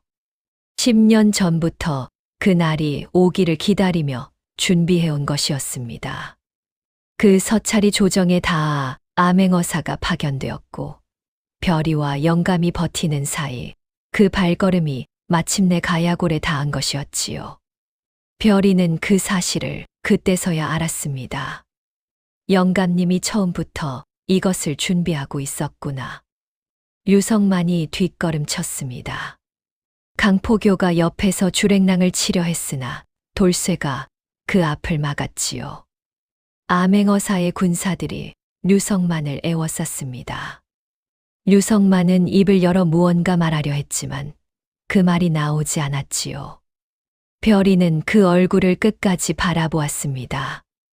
오랫동안 그 얼굴을 감싸고 있던 기운이 천천히 흩어지고 있었습니다. 기운이 무너지는 것은 처음 보았습니다. 오래 쌓아온 것들이 한 번에 무너질 때 그 얼굴은 그냥 지쳐 보였습니다. 별이는 그것을 보며 이상하게도 슬프지 않았습니다. 그냥 끝났다는 것이 느껴질 뿐이었지요. 암행어사가 앞으로 나와 류성만의 허리 놀이개를 직접 풀었습니다. 잠금장치를 열자 안에서 두루마리 하나가 나왔지요. 암행어사가 펼쳐 있다가 눈썹이 올라갔습니다. 영모의 연루된 관리 명단이요. 마을 사람들 사이에서 탄성이 터져 나왔습니다. 별이는 그 자리에 서서 그 탄성을 들었습니다. 귀에 들어오는데 실감이 나지 않았지요. 온몸에 힘이 쭉 빠지는 것 같았습니다. 류성만이 포박되어 끌려갔습니다. 강포교도 함께였지요. 마을 사람들이 그 뒤를 바라보며 박수를 쳤습니다. 누군가는 눈물을 흘렸고 누군가는 서로를 끌어안았습니다. 별이는 그 자리에 그냥 서 있었습니다. 어머니가 별이에게 다가와 무릎을 꿇고 별이와 눈을 맞추었습니다. 그리고 별이의 얼굴을 두 손으로 감쌌지요. 별이야. 별이의 눈에 눈물이 맺혔습니다. 어머니. 제 눈이 나쁜 게 아니었어요. 어머니가 별이를 끌어안았습니다. 뜨거운 눈물이 볼을 타고 흘렀지요. 말이 나오지 않았습니다. 그냥 꼭 안았습니다. 별이는 어머니의 기운 소매를 손으로 꼭 쥐었습니다. 여러 번 꿰맨 그 소매가 이번에는 따뜻하게 느껴졌습니다. 처음으로 이 소매가 따뜻하다고 생각했지요. 덕만 영감이 두 사람 곁에 와 조용히 섰습니다. 그리고 조용히 말했지요. 내가 말했느니라. 하늘이 이유 없이 사람에게 짐을 지우는 법은 없다고. 별이가 눈물을 닦으며 고개를 들었습니다. 이제야 알겠어요. 영감이 처음으로 깊고 환하게 웃었습니다. 돌쇠가 별이의 등을 퉁 쳤습니다. 세게 쳤지만 이번에는 아프지 않았지요. 야, 잘했다. 별이가 돌쇠를 올려다보았습니다. 그 얼굴에서 억울한 기운은 흔적도 없었습니다. 그 자리에 단단하고 맑은 것이 가득 차 있었지요. 별이는 처음으로 돌쇠를 보고 웃었습니다. 그날 이후 가야골은 조금씩 달라졌습니다. 류성만은 한양으로 끌려가 조정에서 신문을 받았고 그 서찰 속 이름들도 하나씩 조정을 떠났습니다. 10년 동안 빼앗겼던 세곡이 고스란히 되돌려지지는 않았습니다만 더 이상 부풀려진 세금이 나가지 않게 되었지요. 마을 사람들은 그해 가을 처음으로 제대로 된 수확을 창고에 쌓을 수 있었습니다. 별이는 여전히 마을에서 살았습니다. 여전히 작고 여린 아이였지요. 그러나 마을 사람들이 별이를 바라보는 눈이 달라졌습니다. 더 이상 귀신 아이, 요망한 것이라 부르는 이가 없었습니다. 어느 날 별이는 개울가에 앉아 발을 담그고 있었습니다. 물이 흘러가는 것을 바라보고 있었지요. 돌쇠가 옆에 와 쿵 앉았습니다. 야, 심심하냐? 아니요. 뭐 생각해? 별이는 잠시 물을 바라보다가 말했습니다. 형, 저 오늘 아침에 형 얼굴 봤는데요. 억울한 거 다 없어졌더라고요. 돌쇠가 잠시 굳었습니다. 그리고 강물 쪽으로 고개를 돌렸지요. 그래. 잠시 침묵이 흘렀습니다. 야. 예. 미안하다. 예전에 별이는 대답하지 않았습니다. 그냥 강물을 바라보았지요. 물은 변함없이 흘러가고 있었습니다. 그 흐름 속에 별이의 눈이 담겼지요. 크고 또렷한 그 눈에 강물이 맑게 담겼습니다.